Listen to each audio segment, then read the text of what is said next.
I moved into the kind of writing I do from the area I know best, or I knew best, which was how are foreign policies arrived at? What are the considerations that go into the determination of national interest? Where does a sense, if you like, of obligation to other peoples come in?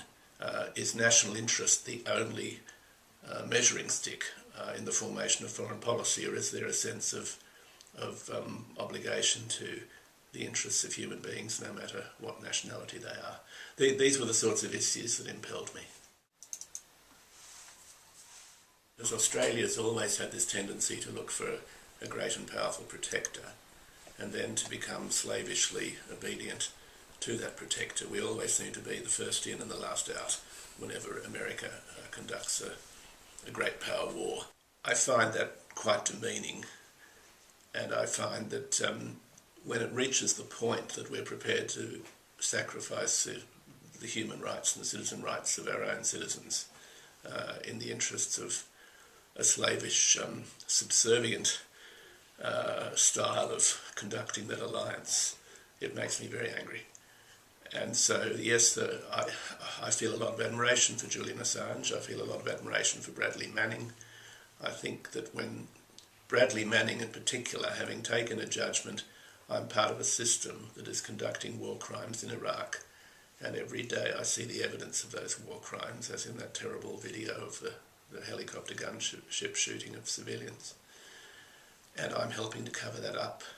And when I link that with what Assange said, that every time we as a citizen of a state turn our eyes away from something we know to be wrong, we are becoming participants in evil.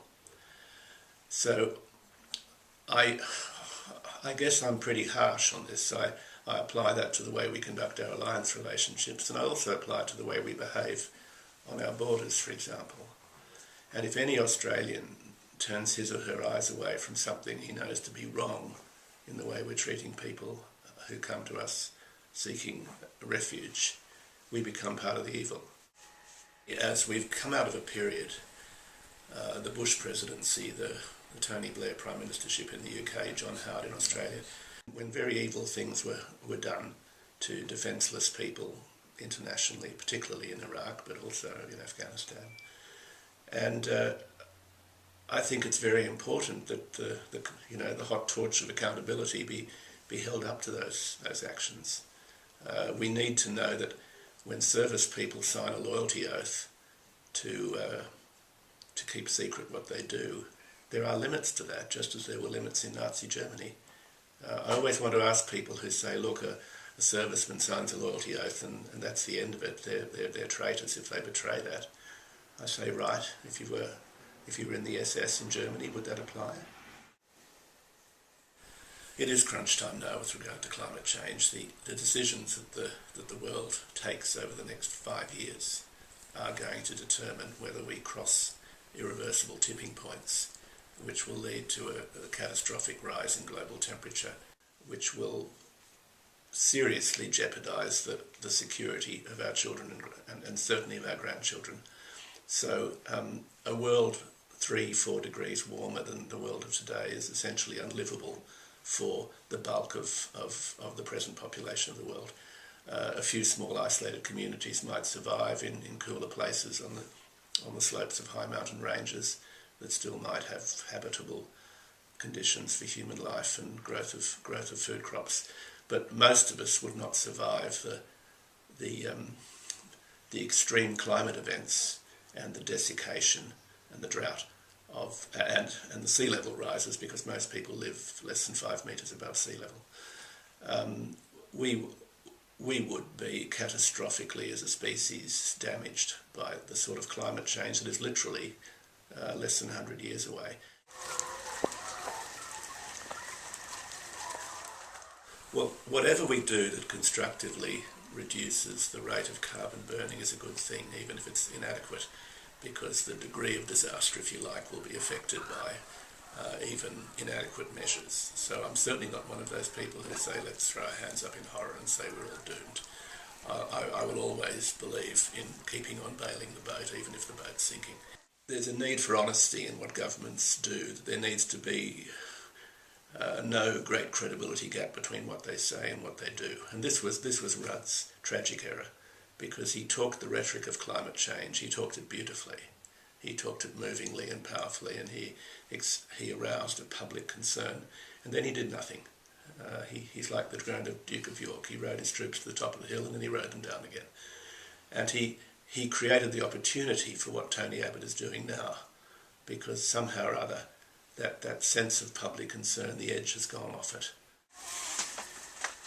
I think it's fear. People have got used to a certain way of thinking about the world, the idea that the world is unlimited in its resources, that the world basically exists for our benefit, that we can regard the world as a garden that we go into and pick what we like. We have to start thinking of ourselves as part of the chain of life, and most people don't really have the experience and the time to sit back and think to do that. It requires real political leadership, in other words, to enable people to see the world differently. I draw the example of slavery, and I think it's a very good example because for a very long time, people in 18th century England, which regarded itself as a very civilised society, a very civilised country, it had democracy, it had law and order, it's the world of Jane Austen novels, it's a very harmonious and decent world. And yet that world was built on the profits of slavery. Slavery produced immense profits. The Atlantic slave trade, sending slaves to America, sugar and rum to Britain, and trinkets to Africa to pay for the slaves. So we were basically transferring value, if you like, from destroying the lives of untold numbers of Africans and on the proceeds creating a very good life for Britain, which was the most prosperous and liberal and advanced country in the world. Now, William Wilberforce came along and said, this is wrong. We're Christians. We can't live off the misery and exploitation of fellow human beings.